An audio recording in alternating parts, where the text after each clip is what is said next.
All right, welcome everybody to this remote interview. My name is Lisette, and I'm interviewing people and companies doing great things remotely. And on this series, we are diving into the role of head of remote. What is it? Why companies need it? And what does this person or persons actually do? And with me today, I have Joe Barnett. And Joe, I'd like to start with the first question, which is, what is a head of remote to you? What does that mean? So basically, the head of remote is someone who builds the strategy and framework within a business to enable remote working. Um, it's actually quite a broad role. So it's very strategic, but it's also very hands-on as well. So you can get involved in kind of building new processes and policies related to remote working.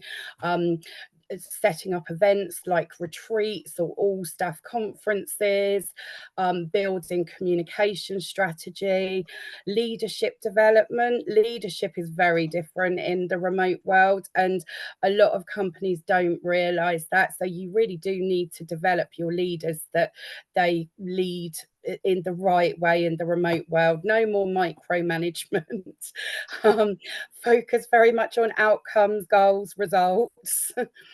um, Yeah, and it just can't, right? Like you just can't micromanage people in this world. I mean, you can with absolutely. software maybe, but nobody wants that. And if you're sat there micromanaging, checking if someone's online, then your leader's not very productive either. Right. Um, so and then things like technical infrastructure, so to enable collaboration in the remote world, making sure that that infrastructure is in place. And then also a special projects, so things like if the company has had office space, they no longer need the office space, or they maybe need a smaller unit to house their IT equipment or things like that. So real estate projects is part of this as well. Ooh, I can imagine that is a really big thing right now. Do you keep the office? Do you let it go? Yeah, indeed. Okay. All right. Do you encounter what is the name of the role that you encounter? Is it head of remote, or what are some other names for it that you've heard? Yeah, so head of remote, workplace strategy, workplace experience, are some of the ones that are coming out now as well. I've seen a couple where it's actually called future of work manager as well. So because I think the remote piece is evolving, and it's about what the future of work looks like, and not just being remote anymore. Indeed, indeed. Remote is sort of a loaded term also. Everybody knows what it means, except it means different things to different people, right? For some, Yes. it's working from home. For some, it's digital nomadism. For some, it's, just a little flexibility. Yeah, that's a great point. Future of work manager, that'll never go out of style. We'll No. always need a future of work. So why do you think companies need this role at this particular time? Why do you think it's becoming so popular? So I think a lot of companies during COVID just told their people to go home with their laptops and with a phone and work like that. And during COVID, as an emergency, that kind of worked. But as we kind of progress forward, where companies have decided to remain remote, if they don't put proper framework and strategy in place, then their company culture is impacted. Their employees start to feel isolated. If they don't have a good communication structure in place and communicate well, then the rumor mills start in the company, and that's never a good thing to happen. And also, you can't necessarily do it as you've always done it. So you need extra technical capabilities when working remotely to ensure that your teams can collaborate. You need to be able to get together at times. Remote working doesn't mean that you never see people face to face. But you need some structure around that. So you can't have one team kind of meeting every month and another team who only meets once a year. That isn't great for, the overall perception and culture. So, you need that framework to enable good company culture. Ooh, I love that. So a framework to enable good company culture. Ooh, I like how that sounds. What are some of the responsibilities? I mean, you definitely have touched on it before, right? Building the communication strategy, leadership development. Maybe you've touched on all of them. You said no more micromanaging, technical infrastructure, special projects. Any any particular responsibilities, other responsibilities that you can think of? So the events, kind of planning the retreats and conferences, putting in place the process and policies that go along with remote working and updating what's already in place. There's things like, updating people's contracts, just little pieces that often get forgotten. There's a lot of where you touch on HR within kind of the head of remote role. Yeah, indeed. I never even thought of that, of updating people's contracts, because everything has changed and contracts have been in place for ages, indeed. And so those also have to evolve. Yeah, Wow. and sorry, I would No, say that please. you also have to work with the stakeholders to align them, because there's nothing worse than if you have stakeholders who aren't all aligned. You will never be able to successfully roll out your framework. So you have to get those aligned. And in any business that I've come across, no matter how large or small, there is always some resistance to remote working, and that could be just one person or it could be 10 people. So you really have to work with those people to understand what the resistance is, how we can help, to give them a better work experience, and just even little things like, people commuting to work used to have that as their thinking time. So instead of your commute to work, go out for a walk in the mornings or read the newspaper, have that as your thinking time. It's all about getting new structure in place in your life, to be able to work remotely.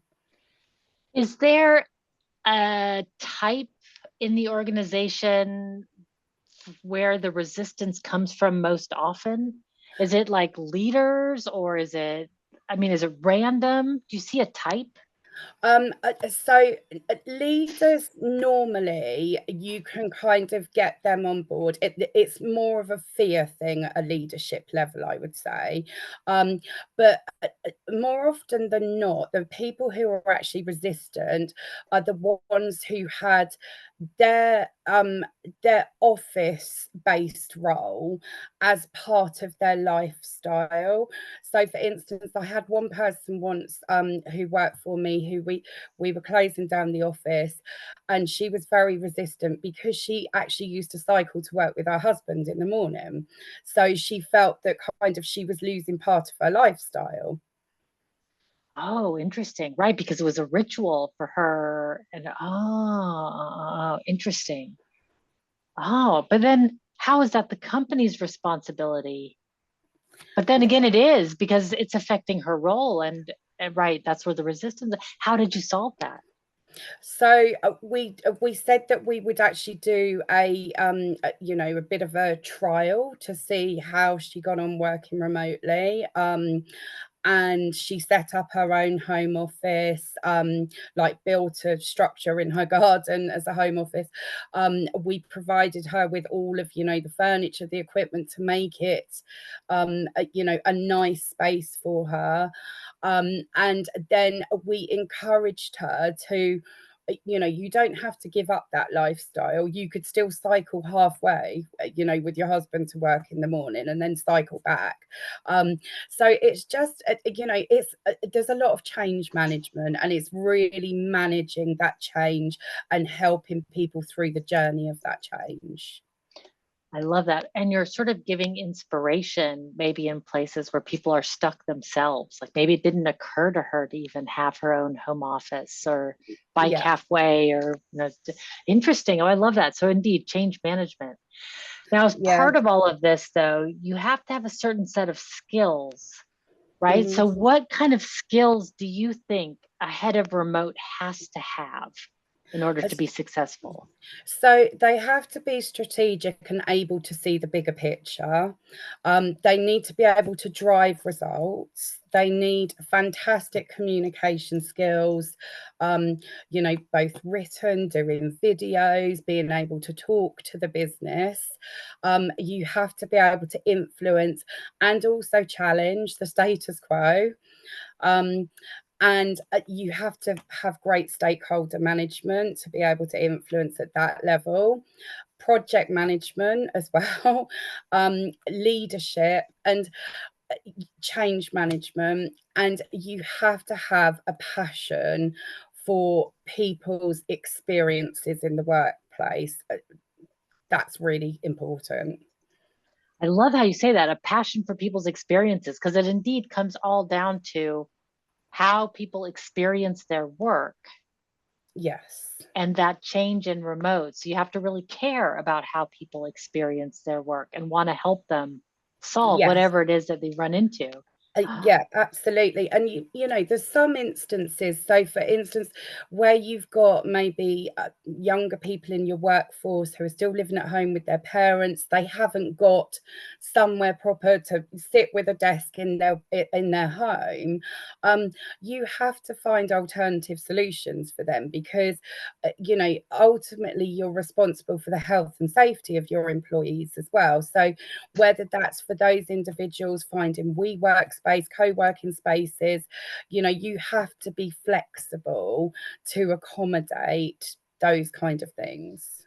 Wow, wow. So how do you like have the flexibility for people's individual needs and still try to keep a cohesive company culture? I mean, there's a real balance between the individual and the company somehow.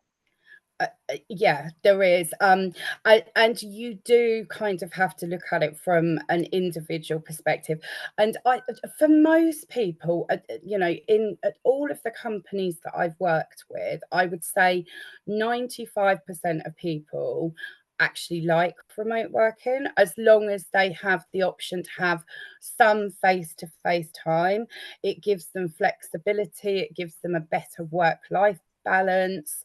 um, for people who want to work from anywhere, they can go on holiday and, still work if they want to. Um, but, there are those 5%, and there's normally a good reason as to why, that they can't do it. Can't and won't are two Hmm. very different things. Right. I'm curious that it's just that 5%. So it's really a small percentage of just resistors that don't like it, don't want it, and want nothing to do with it. Indeed. And so I guess that's really where the challenge is for the head of remote is to Yes. satisfy that small minority that is really having trouble with that. I want to pivot and go a little bit into tools. And I mean, like, in terms of like tools that you might need as the head of remote, in terms of documentation or maybe remote work management or making work visible. Is there a set of tools that you recommend, or is it just use whatever the company has? Or, I mean, or is there anything that comes to mind as like a must have? Yeah, so a knowledge base is really important. A lot of businesses don't have knowledge bases, or if they do, they haven't really been utilized to their full potential. So, there's no longer pick up that piece of paper out of that filing cabinet in the office or off of that desk in the office. It's now about, okay, where can I find this information? So, a very simple to use knowledge base is key, that houses all of your policies, your processes, everything about the business, all of your communications.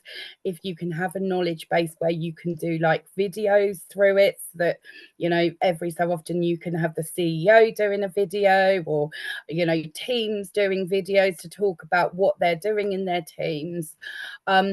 So that's really key. Collaboration systems. Most businesses now are using, you know, Teams or Zoom, or Slack. So that's really important. A CRM as well. So for those businesses that don't have a CRM, and maybe probably, you know, smaller businesses where they've just had all of their customer relationship information in files, that now needs moving online. And the other key thing that I would say about tools is minimize the number of solutions that you have. I was doing some work for one company where it was just over 100 people that they had. They had over 50 systems that they were using. Wow. Yeah, so minimize as much as you can, and where you can integrate as well, you know, and use single sign-on, make things as easy as you can for your employees. Ooh, I like that. Make things as easy as you can for your employees. Ooh, I have to write that down. Well, because indeed, at the end of the day, it's the user experience, like you were saying. It's the experience of the person working at the company. So if things are really difficult, they have 50 tools to choose from and 100 people with which to work. It can be really overwhelming, and I think it's a common problem because tools just build up. I mean, even when I look at how Yeah. may tools I use, you know, it's really like, ooh, you know, it's you know, I had to write them all down. It was kind of eye opening. And that's just me. Yeah. Um, what do you see as the common challenges of this role? So alignment of stakeholders is Mm, kind of that's almost one of your first challenges that you need to be able to solve, because if you can solve the stakeholders, then that filters down into their teams as well. So if there's any resistance there, kind of resolving that. um, this moving to remote is often seen as just a cost cutting exercise. You have to be able to invest in your remote workforce as well. So, you know, for face to face time together, for, you know, your technical infrastructure, all of those things that we've spoken about, you have to invest in them. And in the role, you know, head of remote as well, you need to make that investment so that you're successful. And then really, you know, you'll have the resistance from the people who don't want to move to remote. I think another um challenge is onboarding new people, mm. which is kind of quite tricky remotely, but it's perfectly able to be done remotely, and you do it well, and you know, that's your first impression for your employee, and an employee makes or breaks a company's reputation. So, you know, get that onboarding piece right, invest in how you onboard, really put some structure and thought as to how you do that, and you will be able to do it well. And, you know, it may be that in those early days, those first 90 days for a new employee, that they need more face-to-face time with either colleagues or their leader. So, you know, you just have to put that thought into it. Ooh, indeed. And I like that you're not negating the importance of the face-to-face time. Sometimes where possible, that is really important just to build that initial connection Uh, somehow. Absolutely. And your face-to-face time really should be part of your communication strategy. So, you know, if you're investing in getting all of your people together for an all staff conference, then you shouldn't be using that time to talk about the business results. That can be done over Zoom. Use that time so that you're teams can really make connections, build those connections, that as they move forward with work, kind of, you know, they think, oh, I can contact that person, I met them at the conference, they'll be able to help me. And so, and also had a bit of fun into it as well. So, you know, have team building events at your all staff conferences. Don't make it all about work. For one business, I did an awards ceremony, which, you know, went down really well. We introduced long service awards as part of that, did a whole review of their benefits program. So, you know, there's a lot that you can do with that face-to-face time, but you need to use it wisely. Right. We took it for granted in the old days. The old Yeah. days only 5 years ago, right? Like how the world has changed. So, in terms of like getting information and help when you need advice, where do you go? So I really kind of rely on the leadership of the you know, of the business that I'm working with. So, you know, they're my advisors, they know the business inside out, so I rely on them. But I've also got a network, you know, that I've built through LinkedIn of different people in similar roles, that I also will reach out to. I remember when I was offered my first head of remote role, and I was concerned that I knew some of the stakeholders weren't on board. So I reached out to Darren Murph and, you know, asked his opinion. So, you know, there's people in similar roles, or who have had similar roles, that you can reach out to. But also, you know, the leadership within the business, they know that business so well. They know, you know, what their employees think and how they work, and you know, what the culture's like. So you have to rely on them as well. Do you find that they are willing to step in and help? Yes, yeah, the majority of the time, they are. And, you know, the fact that they've got to be leaders in that business, you have to rely on the fact that they want to do the best thing for the business as well. True. That's why they're in that position to begin with. I'm assuming Yeah, that if they didn't care, they would probably go do something else. I yeah. love that. So the presumption is good. Where do you find head of remote jobs? Or where Um, does one do that? so through LinkedIn, through so, some of the information that's out there now, like the Flex Index, you can now see on there all of the businesses that are working remotely. So, you know, you can reach out to them directly, which as a consultant, that is what I, you know, will sometimes do. um, and then through word of mouth, I think it's still quite a niche role, the head of remote. There's very few people who have done it, and so you know, as you build your network, I think you get to see more opportunities that are out there. I love it. But that's a great idea. This whole Flex Index and some of these other surveys, or Flex Jobs has surveys that say like which companies are working remotely. Find those and just reach out directly. I think Yes, that's a yeah. great technique. Yeah, there is so much information out there now on remote working. And you know, so, I saw the other day, I think it was some of Nick Bloom's data, where they'd actually done a survey on how many people who work remotely brush their teeth every day, and you know, and how, Wow. yeah, how many women kind of wear makeup and that kind of thing. Wow. I guess, I mean, I'd be curious too. I just never thought about it. I hope we all brush our teeth every day. The Yeah. makeup thing, I don't know. I could leave it. That's a whole other conversation. So, and some of the last questions, I know we're reaching the end of our time here, but say it's your first, like in your first 90 days as head of remote, what do you do? Where do you start coming into this position? Where do you start now that you've done this a few times? Your first piece is assessment. So you have to kind of assess where the business is at today and how they got there. So if they started working remotely during COVID and they've decided to stay doing that, then how have they got there? What have they got in place today?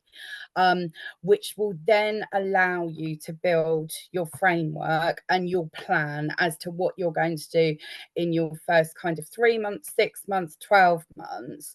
And then another key first thing that you need to do is build out your communication strategy. So that will just be a first phase of it. You can build on it as you go through, but communication in this role is really key. You don't want anyone feeling isolated. You don't want people thinking that, you know, things are being hidden, that they're not getting as much information as they were when they were in the office. So being able to communicate kind of effectively is really key to your first 90 days success as well. And who knows where the business is at and how it's going? Is that like talking with leadership? Is that just talking with different groups? Is it surveys? How do you know? I talk with people all across the business. So I don't want to just hear from leadership. I want to know how the people, the developers, the customer service team are feeling on the ground. So one of the things that I also tend to do is set up an employee engagement group and have representatives from each team within that group, so that everyone in the business has a voice. So I don't put leadership within that group because people don't speak up. But everyone in the business has to have a voice. You have to know if there's a problem, and you don't find that out just through leadership. So I talk to as many people as I can. In my first 6 weeks in a role, I just spend, all my time doing Zoom meetings, 30 minutes at a time to really find out what everyone thinks of remote working, what they think we could do better, really to understand the current status. Wow. Has there been anything that has surprised you in that? Um, Not really. I've been remote working for over 20 years now, so I kind of know roughly all the things that are going to come up. Um, Right. and for the most part, I remember there was one salesperson who didn't like remote working because, and again, it was down to a lifestyle thing. And when kind of I'd suggested, well, go out and meet customers, you're a role that really can do that. You don't have to be at home all the time. And he was very kind of didn't want to do that. So that was a surprise, I guess.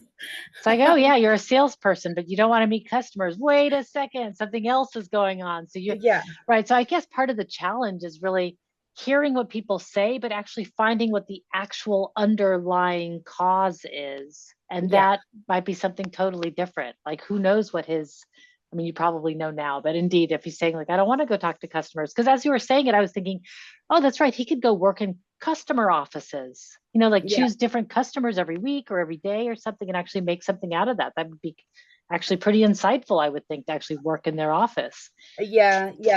And I think the other thing that I would say as well is that a lot of people talk about remote working. You can work from anywhere. You can, just go abroad and work. It's not actually quite as simple as that, um, Right. because there's tax implications for both the individual and the business.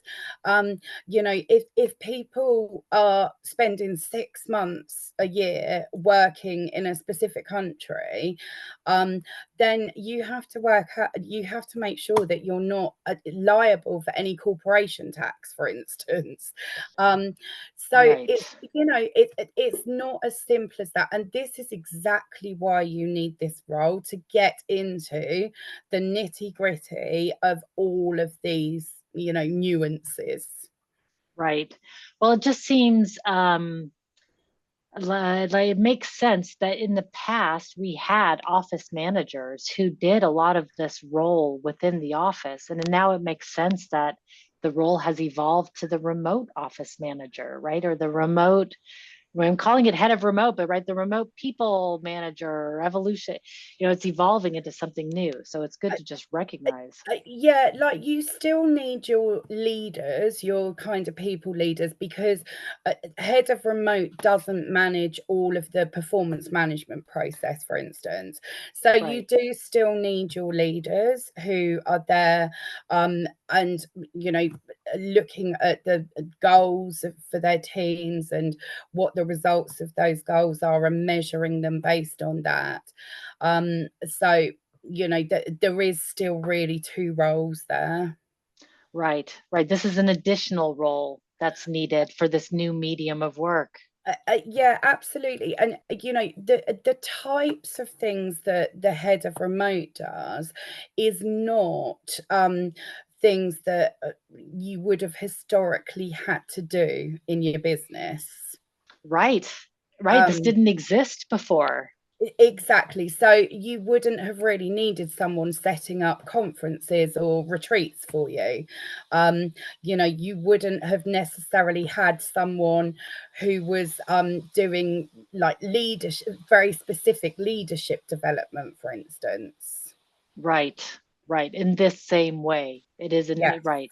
I like that. We really need to think of it as a new medium of work that needs its own special attention for the nuance that it brings to the Yes. field. Yeah, I love absolutely. that. And it is all about the future of work and how the future of work is going to evolve. You know, it's not just remote working. It's about how we can you know, have deliberate inclusion of underrepresented employee groups in the future, how it supports the environmental and sustainability of your business. There's a lot of talk at the moment about the 4-day working week, and we'll see where that goes. Oh, right, indeed. And also the well-being and mental health aspects. Like, Yes, is 5 days a week even sane? yeah, Right? Like there is an argument for that. Like we just sort of fell into the 40 hour, well, we didn't fall into, but it's just historically evolved in from yes, this role. I love that.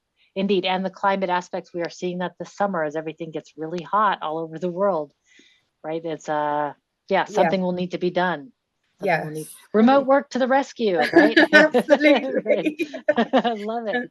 Joe, we have reached the end of our time, and I want to be very careful because we had made an agreement and we've gone over. But thank you so much for being here today. Last question is: if people want to reach out to you to learn more about you or hire you for a head of remote, where can they find you? So my business is called Remote Way of Working. You can find me on LinkedIn. I'm actually on LinkedIn as Joanne Barnett. I've got a business page on LinkedIn, or I've got a website, www.remotewayofworking.com. Or you Awesome. can email me at joe@remotewayofworking.com. All right. So if you're online, if you've got internet, you can find Joe Yes. online, and we'll put everything in the show notes too for easy access. Yeah. Thank you so much for sharing your knowledge with me today. I took copious notes. Thank you, Joe. Thank you very much for having me. All right, Thanks. everybody. And until next time, be powerful.